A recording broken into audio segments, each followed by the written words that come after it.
We're nearly 5 years removed from one of the most crazy periods in recent history. A crazed virus which put the world under house arrest for a couple years. Everything shut down, many people became fatally ill, and it was a rough time being cooped up at home, unable to work, with nothing to do. People needed something to pass the time, and gaming became the outlet for people anxious for some sort of activity. When talking about the success of the Switch and it being the most successful console ever, some bring up how Nintendo would not have this success without the pandemic. It was at this time when gaming exploded. I discussed more people playing video games in another video I made. While it's certainly true, the question is again, what games were more people playing? More people were playing mobile games on their phone. More people were not going out and buying consoles. 2020 had its share of major releases such as Final Fantasy VII Remake, The Last of Us Part 2, and Ghost of Tsushima. There's also Call of Duty Modern Warfare, which came out in October 2019, and Cyberpunk 2077, Crash Bandicoot 4, and Call of Duty Black Ops Cold War, releasing late 2020. Most of these would have respectable lifetime sales of 10 million or more, but nothing really blew up, with the exception of Call of Duty Modern Warfare, which sold 30 million copies in 11 months.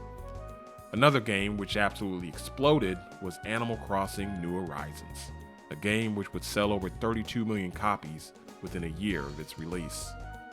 Can we say it's only because of the pandemic this game sold well? Why didn't any of the other games come close to the sales of this title outside of Call of Duty, a series which has had blockbuster sales before and after the pandemic? The Switch had its best sales years between 2020 and 2021 due to the success of Animal Crossing New Horizons. Like Nintendogs and Brain Age for the DS, Animal Crossing New Horizons was able to appeal to the casual gamer. It wasn't the graphical marvel of Cyberpunk 2077 or Last of Us Part 2, but it was accessible and fun. The chip shortage hit everyone.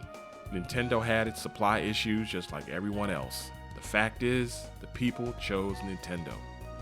Mobile gaming was and is king, and Nintendo with New Horizons was able to tap into a new market of people getting into gaming through mobile. Animal Crossing Sims-like gameplay was popular in mobile gaming, with games like Stardew Valley a few years before it.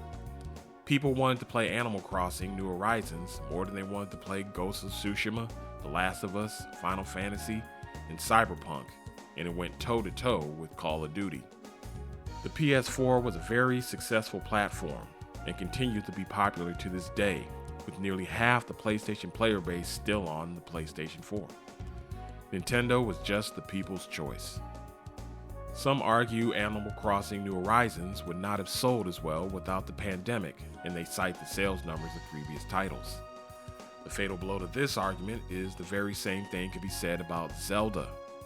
Breath of the Wild and Tears of the Kingdom released well before and well after the pandemic. Sticking to original release numbers and not combining numbers from remakes and remasters, pre-Breath of the Wild Zelda games have never sold 10 million copies, and only on a few occasions sold 5 million. Plus, the Animal Crossing series had two mainline releases in Wild World and New Leaf sell 10 million plus prior to New Horizons. New Horizons has since sold 13 million more copies after the pandemic, and sits at 45 million copies sold while still showing up in top 10 sales charts. No Call of Duty game has sold as many copies as Animal Crossing New Horizons. Many Nintendo series have enjoyed unprecedented success on the Switch. Mario Kart 8 Deluxe on Switch is a sales juggernaut, selling nearly 63 million copies as a full-price single-platform game, which is still in many top 10 video game sales charts, being a game which was released on failed hardware back in 2014. Take this away, and Animal Crossing is the best-selling title on Switch comfortably over heavy hitters like Mario, Zelda, and Pokemon. New Horizons' success has made Nintendo the leader in the Sims category, even over highly successful games like Stardew Valley. The Switch sold as well as it did in this period because Animal Crossing New Horizons was a huge system mover for Nintendo. While the sudden swell in gaming revenue can be attributed to mobile gaming as well as microtransactions, the video game hardware sales growth can be contributed to Nintendo. The much more powerful Xbox Series X could be had for the same price as a Switch, and the significantly more powerful PS4 Pro was only $100 more. The Switch beat both of these consoles that year. Software sells hardware, never the other way around, and Animal Crossing New Horizons was the killer app of 2020. Every system in terms of sales has a sales arc. Sales rev up, they peak, then they taper off. Market saturation and rumors of new hardware see sales slow down for consoles, especially one without a price cut. Consumers could have easily chose the more powerful system or could have saved money and stuck with mobile gaming, but they chose to pick up a Switch for Animal Crossing New Horizons. Just last year, we saw Tears of the Kingdom do Black Myth Wukong numbers, selling 10 million in 3 days and 20 million in a year, and Super Mario Wonder put up 13 million in a matter of months, going head-to-head with Spider-Man 2. Switch is simply a very strong platform with smash hit exclusive games. It didn't need a global lockdown to thrive.